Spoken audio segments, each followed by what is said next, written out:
Aquatic Biologist.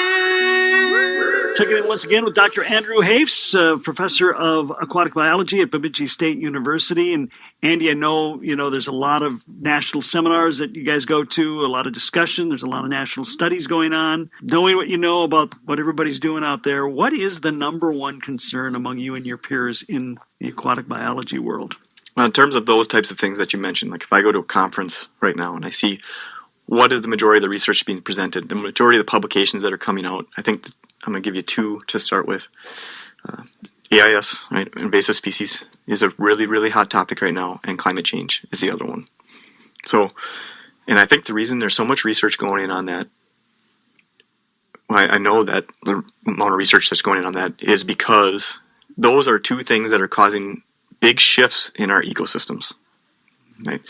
And I think we've mentioned this before on the show that we have very, very qualified, intelligent biologists working on these systems, and they can really do a really good job at knowing what needs to be done to a system to make a fishery thrive under stable conditions, right? So if you don't have invasive species in a system, and if we don't have climate change occurring, the systems become more stable in general, right? And there aren't these big fluxes going on, and then we can really nail down what the limit should be, what the length limits should be, whether there should be a protective slot or not.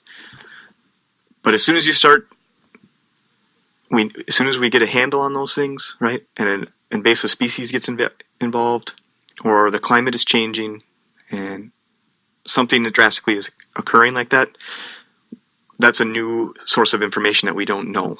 And then we can't, it's very difficult to make informed decisions then about what the limits should be or what we should be done to this system. So right now, we're trying to catch up with those two things and get the information and figure out what happens when zebra mussels get into a system. What happens when spiny water flea is introduced? What changes typically occur? And therefore, what should we do in terms of the fishery? What's going to happen to our lakes in the next 20 years, 30 years, 40 years, 50 years as air temperatures change or the frequency of storms change? Right? Those are big things that we need answers to, and we're scrambling to get right now.